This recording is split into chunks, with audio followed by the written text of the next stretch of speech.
Je vous dis le bonjour, je vous dis le bonsoir, je vous dis le bonjour du soir.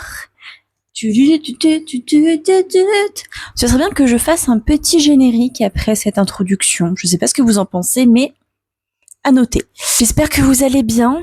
On est mardi 23 juin et il fait extrêmement chaud. Voilà, je n'ai pas d'autres mots pour décrire la situation actuelle. Il fait chaud, c'est la canicule. Je pense que ça se voit à ma tête alors que je viens littéralement de prendre une douche, mais j'ai quand même encore très chaud. Donc j'espère que vous ne m'en voudrez pas pour ce faciès un peu pâle, un peu fade, mais je n'ai aucune motivation pour embellir tout ça. Et en fait, on est nature peinture ici parce que nous ne sommes pas une chaîne de maquillage, nous ne sommes pas une chaîne de beauté, nous sommes une chaîne de lecture. Et donc, qui dit lecture dit que je vais vous parler de bouquins, tout simplement. Alors, si vous avez suivi mon dernier vlog, je vous parlais de ma lecture en cours qui est du coup encore ma lecture en cours aujourd'hui parce que je ne l'ai pas terminée. Il s'agit de Il faut beaucoup aimer les gens de Solène Bakowski. Voilà.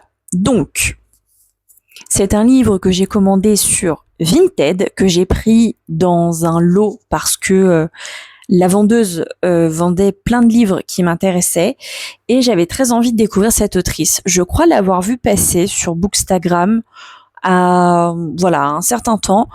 Je ne sais pas si c'est récent ou pas. Je m'en souviens plus vraiment. Mais tout ça pour dire que j'avais envie de le découvrir. J'avoue que le résumé me tentait plutôt bien. D'ailleurs, je vais vous le lire avant de vous faire un update lecture, tout simplement. À quoi tient la vie? À nos liens invisibles. Nous, inconnus, sommes raccordés sans le savoir. Nos existences se percutent en silence. En vidant l'appartement de son enfance, Eddie, veilleur de nuit, retrouve des effets personnels qu'il a dérobés 20 ans plus tôt, près d'une SDF morte dans la rue. Poussé par la culpabilité, il décide de rendre à cette femme l'histoire qui lui a été confisquée. Dans cette enquête, Eddie se lance magnétophone à la main pour ne rien oublier. De rencontre en rencontre surgissent plus que des souvenirs. Des liens nouveaux se tissent et la mémoire ravivée par Eddie va bouleverser bien des vies. Il faut beaucoup aimer les gens trace le parcours d'un homme ordinaire qui, voulant réparer ses fautes, se trouve réparé par les autres. Ce roman profondément humain dessine les contours extraordinaires des visages qui font notre quotidien. Alors, roman que j'ai commencé le week-end dernier quand je suis partie en Bretagne, donc vendredi. J'en suis à la moitié et nous sommes mardi. C'est plutôt annonciateur de ce que je ressens par rapport à ce livre. En fait, comme je vous le disais la dernière fois, j'ai beaucoup de mal. Alors, j'aime bien l'histoire au global, le fait qu'Eddie justement parte un peu à la recherche de cette femme, de savoir qui elle était, parce que il retombe sur ses affaires, ça le hante et il y a vraiment cette recherche de qui était cette femme qu'il a retrouvée morte. Mais la manière dont c'est fait, la manière dont c'est écrit, la manière dont les personnes qu'il est amené à rencontrer dans le cadre justement de la recherche de cette personne, en fait, je trouve que c'est beaucoup trop long. Chaque personnage raconte un bout de sa vie. Et en fait, c'est un peu, des histoires de vie. Et en même temps, je pense que je m'attendais pas forcément à ça dans ce roman, même si j'avais pas d'attente en particulier, mais je sais pas comment vous dire parce que la forme aurait pu me plaire, en fait, dans peut-être une autre histoire ou amenée de manière différente. Mais là, en fait, il y a une succession de témoignages et d'histoires de vie qui font que pour moi c'est pas forcément la meilleure manière d'être amené. Et pourtant je comprends ce qu'a voulu faire l'autrice, mais moi j'y adhère pas. Et c'est assez paradoxal et je suis assez sceptique de ça parce que je me dis mais en général c'est des constructions que j'aime beaucoup et du coup je sais pas, je suis un peu déçue, pas de la lecture en elle-même mais de moi, comment est-ce que je la reçois, comment est-ce que je la perçois. Peut-être que c'était pas le bon moment pour moi de lire ce livre et encore je suis pas sûre que ce soit une question de moment, de je sais pas. Mais il y a quelque chose qui bloque. Donc là, j'en suis à la moitié. Et j'avoue que je me pose la question de le laisser de côté ou pas. Alors je me dis, je suis arrivée jusqu'à la moitié, donc je peux le terminer. Et en même temps, j'y vais plus avec contrainte qu'avec plaisir. Donc je me dis, c'est pas le but d'une lecture. Et j'aimerais pas que ça me crée de la frustration et potentiellement une panne de lecture. Alors je pense pas qu'on arrivera jusque là, hein, mais je sais pas. Je suis assez partagée sur est-ce que je la continue ou pas. Bon, je pense que je vais me laisser encore ce soir pour avancer. Et au pire, je pense que je vais lire un peu la fin du livre en diagonale. Voilà, je me dis au moins, j'aurai plus ou moins le fin mot de l'histoire. Je saurai un petit peu, moi aussi, qui est cette femme. Et je n'aurais pas subi ces témoignages très longs de personnes inconnues pour rien. Voilà, je pense que ça peut être le bon compromis.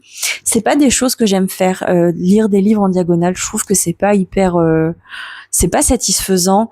Et puis même j'ai un peu de culpabilité envers les auteurs et les autrices, où je passe un peu en diagonale comme ça les romans. Et en même temps, je me dis je fais quand même l'effort d'aller jusqu'au bout.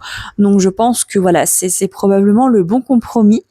Là je vais me poser, je vais continuer ma lecture. Je pense que je vais regarder aussi une ou deux vidéos sur YouTube pour ne pas faire que ça de ma soirée.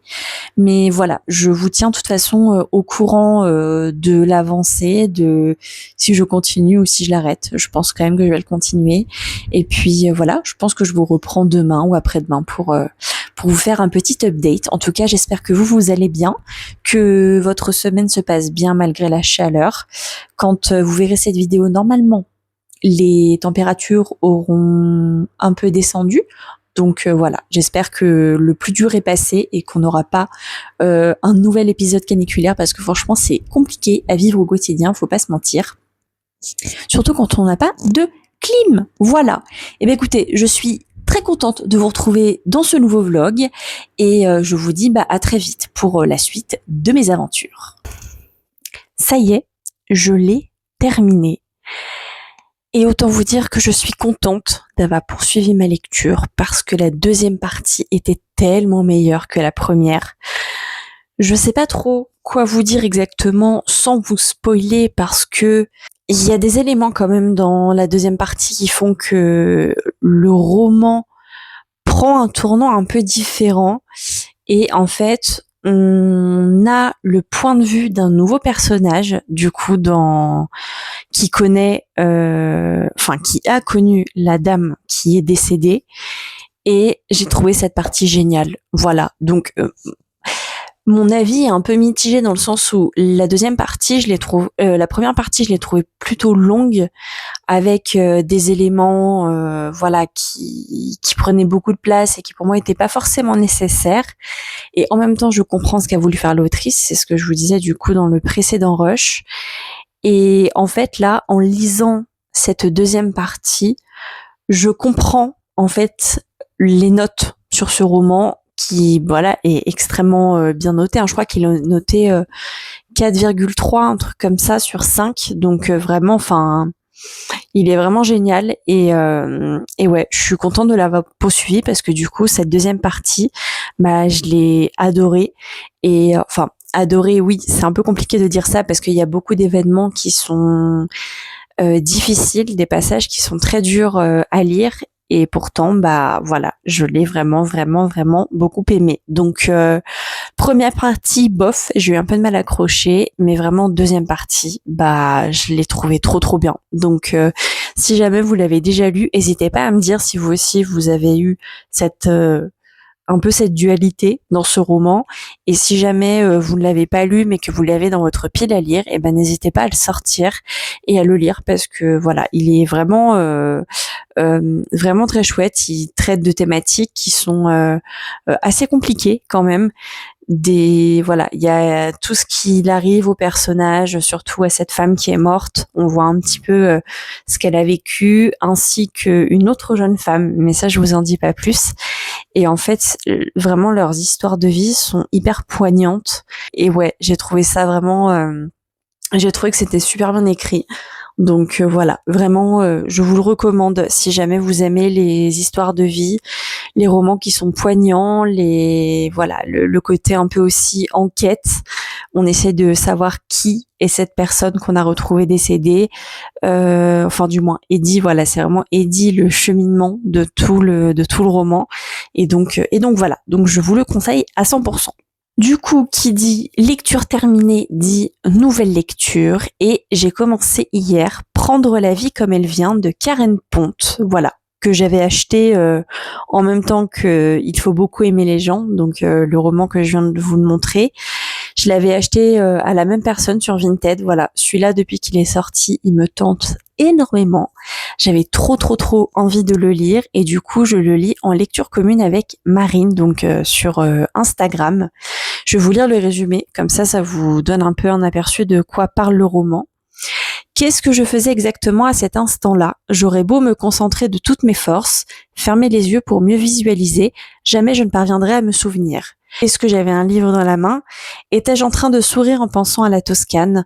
On devrait être prévenu que la vie va basculer, juste pour avoir le temps de graver dans sa mémoire la saveur de l'insouciance.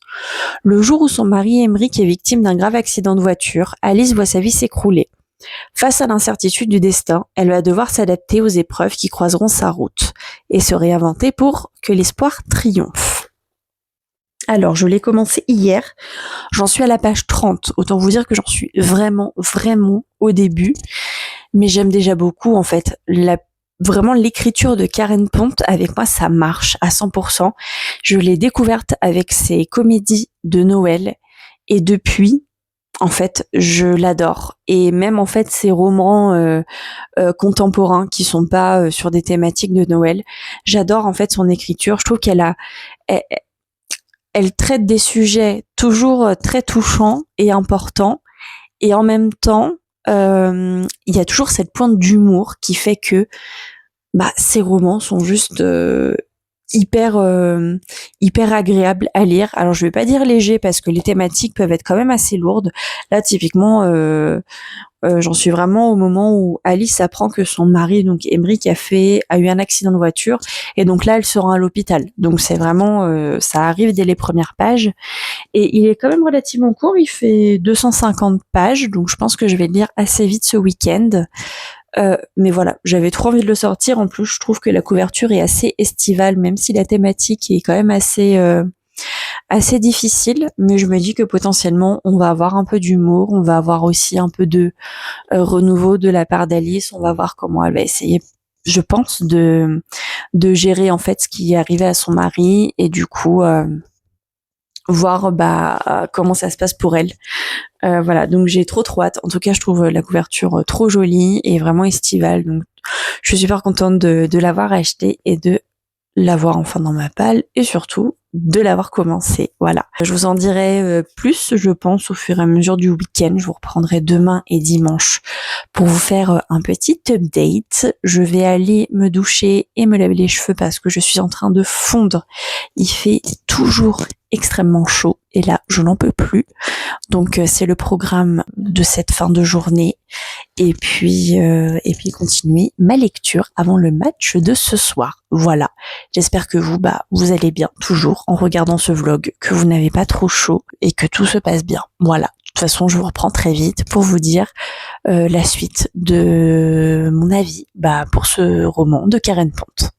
Recoucou, me voici pour un update de folie avec une chaleur extrême. Je vous assure que je n'en peux plus de cette canicule. Vraiment, je crois que là, elle arrive à son paroxysme, tout comme ma patience, et rien ne va plus. Vraiment, je suis au bout de ma vie. Donc, si vous entendez le ventilo derrière, je m'en excuse 1000 fois, mais je ne peux pas faire autrement parce que vraiment, c'est une catastrophe. Il fait extrêmement chaud.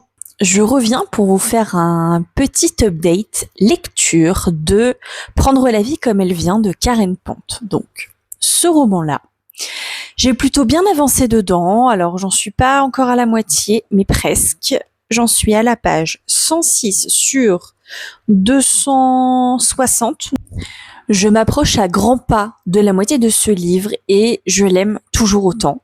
Alors, c'est assez particulier parce que j'ai toujours du mal à dire que j'aime un livre quand il y a des thématiques difficiles qui sont abordées. Et là, c'est le cas dans ce roman parce que Emeric, du coup, le mari d'Alice, est victime d'un accident de voiture. Et donc, on suit en fait ce après-accident. Et on a aussi des flashbacks sur comment est-ce qu'ils se sont rencontrés, comment est-ce qu'ils vivaient leur vie de couple, en fait, au fur et à mesure de toutes ces années. Ça fait, je crois, plus de 15 ans qu'ils sont ensemble au moment où Emeric a cet accident. Et du coup, ça fait que le roman est hyper prenant. Cette alternance entre le passé et le présent, moi, j'adore. Franchement, je trouve que ça fonctionne super bien. Peu importe le roman, peu importe le genre, je trouve que c'est un truc qui fonctionne incroyablement bien, et moi en tout cas ça m'embarque très très vite, et là c'est le cas ici en fait. Et déjà ne serait-ce qu'avec l'écriture de l'autrice Karen Pond, que j'adore et que j'ai découvert dans des comédies romantiques de Noël, et là de continuer ma découverte à travers des romans contemporains, je me rends compte qu'en fait j'adore cette autrice, vraiment j'adore ce qu'elle fait. Elle a vraiment cette faculté d'aborder des sujets qui sont importants, qui sont touchants, qui peuvent arriver à n'importe qui, et d'avoir aussi cette petite touche d'humour que moi j'adore, et je trouve que ça fonctionne super bien. En tout cas avec moi ça fonctionne vraiment très très bien. Donc voilà, je suis ravie de découvrir ce roman-là. Je sais plus en quelle année il est sorti, je vais essayer de regarder ça rapidement. Il est sorti en 2023, donc c'est pas c'est un de ces derniers, mais c'est pas non plus un des plus récents. Et déjà, franchement, dès que j'avais vu, c'est surtout la couverture qui m'avait happée, j'avoue. Je la trouve sublime. Et voilà, je suis tellement contente de pouvoir le lire et de l'avoir eu d'occasion sur Vinted. Et c'est ça, pour ça que moi j'adore Vinted, et j'aime beaucoup acheter des livres d'occasion parce que, alors, certes, les sous ne vont pas directement aux auteurs ou aux maisons d'édition, parce que du coup c'est de la seconde main. Mais moi qui suis une grande consommatrice de livres, même si j'essaie quand même de faire attention, de ne pas avoir une palle qui déborde, là je crois que je dois avoir entre 30 et 35 livres dans ma palle, ce qui est pour moi bien, et j'ai pas envie d'aller au-dessus. Voilà, c'est toujours, je pense aussi à mon porte-monnaie, et au fait que voilà, j'ai aussi envie de me faire plaisir sans me ruiner. Et c'est vrai que quand je vois le prix des livres aujourd'hui, parfois oui, ça m'embête de mettre 20 € dans un livre grand format. Donc soit j'attends qu'il sorte l'année prochaine en format poche, soit je vais l'acheter d'occasion. Voilà. Et là pour le coup, il était vraiment pas cher, donc vu que j'ai fait un lot en plus sur Vinted, ça m'est revenu pas du tout cher. Et donc je me suis dit, il faut en profiter, et je suis très contente parce que voilà, maintenant je peux le lire, et j'aime trop. Vraiment, j'aime beaucoup. Je sais pas trop quoi vous dire de plus, mis à part que vraiment c'est une très jolie découverte. Donc voilà, je reviendrai vers vous pour vous donner mon avis, je pense, demain matin, parce que là je pense que je vais quand même bien l'avancer. Et puis voilà. Et je voulais aussi vous montrer un roman que ma maman m'a offert pour mon anniversaire. Donc je l'ai vu hier, elle me l'a donné. Et voilà, elle l'a pris parce que, en fait, dans le titre, il y a mon prénom et les chats. Moi, qui suis une fan inconditionnelle des chats et des cochons d'Inde, j'en ai à la maison, et je peux vous dire que j'adore.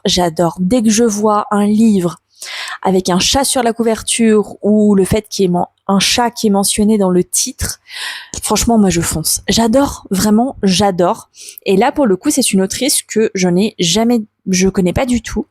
Le roman est sublime, et voilà, le résumé me tente beaucoup, donc je vous le montre. Du coup, le livre s'appelle Les chats au cœur d'ambre, et c'est de Nilanjana Roy. Je sais pas si je le prononce bien, mais regardez comment il est trop beau. Oh, franchement, je le trouve magnifique. Ça fait très oriental comme couverture. Et puis voilà, il y a les chats et il y a Ambre dedans, donc il est fait pour moi. Je vous lis la 4e de couverture, et comme ça vous pourrez me dire si vous aussi, du coup, il vous tente, et si vous avez envie de vous le procurer, ou peut-être si vous l'avez déjà lu. Un chef-d'œuvre qui est déjà un classique de la littérature mondiale, de The Guardian. Dans un quartier du vieux Delhi, en Inde, une petite tribu de chats règne depuis des temps immémoriaux sur un labyrinthe de ruelles. Libres et indomptables, les sauvages ne craignent personne et sont intrépides et courageux, regardant leur destin en face en toutes circonstances. Il y a Miao, une vieille siamoise pleine de sagesse. Hulot, le grand guerrier. Béral, la reine élégante. Pas de gauche, le jeune chat à la curiosité sans limite qui se met toujours dans le pétrin. Mais un jour, Mara, un chaton aux yeux verts, débarque dans le clan. Et selon les légendes félines, son arrivée est le présage d'événements qui menacent de bouleverser tout ce qui leur est cher. À travers les aventures d'une tribu de chats des rues, ce roman raconte des histoires universelles. L'amitié, la haine, l'espoir, la solidarité, mais aussi le droit de chaque être à vivre librement. Un chef-d'œuvre empreint d'une extraordinaire humanité. Alors déjà, c'est chez City Édition et j'aime beaucoup cette maison d'édition. Alors moi, j'ai plus eu l'occasion de découvrir des thrillers de cette maison d'édition parce que j'ai été partenaire l'année dernière, en 2025. J'ai eu l'occasion de découvrir plein de thrillers et j'étais vraiment ravie.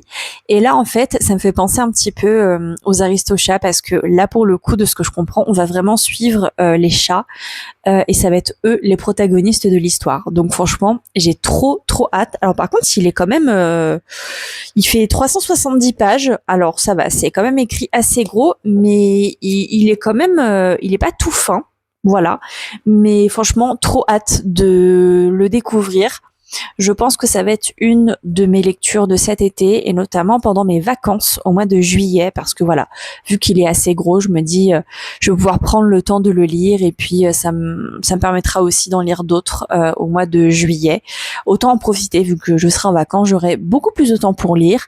Donc voilà, je vais pouvoir le lire assez rapidement, je pense. Et franchement, je suis trop contente parce que moi qui adore les chats, je n'ai qu'une hâte, c'est de le lire, voilà. Donc comptez sur moi pour vous faire mon retour sur ce roman. De toute manière, vous verrez bien quand est-ce que je le prends, au mois de juillet. Et puis voilà, si jamais vous l'avez dans votre palle ou dans votre wishlist et que vous vous le procurez d'ici là, n'hésitez pas, comme ça on pourra se faire une lecture commune, ça pourrait être cool. Je sais pas si les chapitres sont longs. Non, ça va, les chapitres ont l'air assez courts, donc ça c'est chouette aussi parce que moi je sais que j'ai beaucoup de mal avec les gros romans et d'autant plus quand les chapitres sont longs, j'ai vite à m'ennuyer. En fait, je trouve que le rythme n'est pas là. Et là, ça va. Donc, vu que c'est un livre qui est relativement gros, mais les chapitres sont courts, donc je pense que ça va se lire quand même assez bien.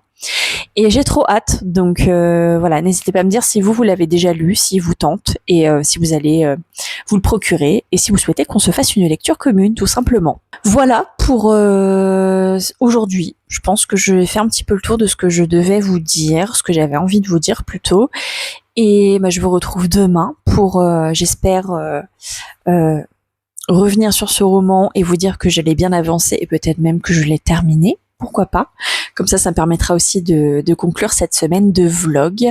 J'espère que vous passez toujours un aussi bon moment en ma compagnie. Moi, en tout cas, je suis trop contente de vous reprendre et j'essaye, voilà, d'y penser, de vous faire des petits updates réguliers parce que je trouve ça hyper important et c'est trop bien de pouvoir suivre l'évolution au fur et à mesure de la lecture. Donc voilà.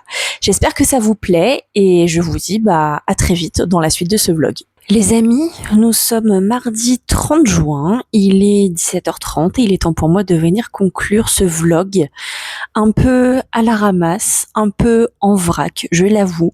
Niveau santé, c'est pas trop ça en ce moment, mais je ne vais pas m'étaler sur le sujet ici parce qu'on est là pour parler de lecture. Du coup, voilà, ça va probablement se ressentir à mon intonation que c'est pas trop ça, mais j'ai quand même à cœur de vous conclure ce vlog aujourd'hui. Je sais pas trop si je vais en poster un la semaine prochaine, je verrai. Peut-être que je ferai un vlog vraiment axé sur le week-end. Je vais voir un peu comment évolue mon état de santé, mais voilà. Donc, j'ai terminé. Prendre la vie comme elle vient de Karen Ponte. Et franchement, j'ai adoré. Voilà, c'est un livre qui se dévore. Il est assez court, hein.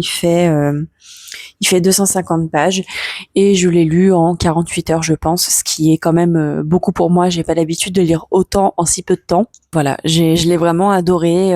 J'ai trouvé que les sujets qui sont traités sont forts, sont importants. La construction du roman m'a beaucoup plu. J'ai pas envie de vous en dire plus parce que l'autrice n'en parle pas dans le résumé, mais la construction, je crois que c'est l'une des premières fois que je vois un roman qui est construit comme ça, et j'ai trouvé ça du coup hyper original et j'ai adoré en fait. Donc voilà, je vous laisserai découvrir comment est fait ce roman, mais en tout cas les chapitres sont courts, sont rythmés. Voilà, on a envie d'en savoir plus sur Emmerich, sur est-ce qu'il va retrouver la mémoire, comment ça va se passer après son accident, est-ce qu'il va survivre aussi à son accident, et puis on suit aussi Alice du coup dans tout ce processus de reconstruction avec son mari, de sa reconstruction de couple en fait, et en tant qu'individu dans le couple. Voilà, j'ai vraiment je l'ai trouvé incroyable. Donc vraiment, si vous n'avez pas eu l'occasion de le lire, foncez, il est génial et ça me donne encore plus envie de découvrir les romans contemporains de Karen Ponte, et en plus de ses romans de Noël du coup, parce que j'adore. Je trouve qu'elle a une super écriture et ça nous embarque vraiment du début à la fin. Donc vraiment, je vous le recommande à 100%.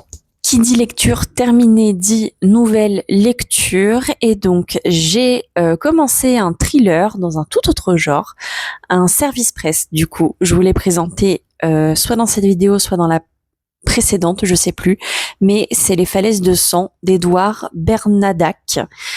Aux éditions du 123. Voilà, je l'ai reçu récemment et je me suis dit que j'allais le lire dans la foulée parce que j'avais envie de lire un thriller et de changer un peu de genre, et puis maintenant j'ai plus envie de prendre du retard dans mes services presse comme j'ai pu en prendre auparavant, parce qu'après pour rattraper ce retard c'est très compliqué. Voilà, je vous avais déjà lu le résumé donc je ne vais pas vous le relire, mais ce que je peux vous dire c'est que alors je suis un peu mitigée pour l'instant. J'en suis à la page presque. J'ai presque lu une centaine de pages et je sais pas trop quoi en penser. Voilà, j'ai un peu de mal à me positionner sur ce livre. J'ai pas particulièrement envie d'y retourner. Alors je sais pas si c'est du fait que en ce moment c'est pas trop la forme, que j'ai pas trop envie de lire. Je pense pas. Je pense que c'est vraiment lié au roman et à l'écriture de l'auteur. Voilà, pour l'instant j'ai un petit peu mal à rentrer dedans, mais j'ai envie de lui laisser sa chance. Donc voilà, je vais continuer ma lecture aujourd'hui, cette semaine, et voilà, je pense que je l'aurai terminé d'ici ce week-end, et voilà, vous aurez de toute façon mon avis final dans un prochain vlog, mais voilà, je sais pas trop. Pour l'instant, j'attends un peu de voir ce que ça va me procurer comme émotion, comme sensation au fur et à mesure du roman. Là, on sent que on est sur une île. Voilà, on est à Saint-Pierre-et-Miquelon. C'est très axé autour de cette île, c'est très axé autour aussi des marins. C'est pas forcément un univers moi qui m'enchante plus que ça, donc je pense que ça joue aussi, vu que c'est assez présent.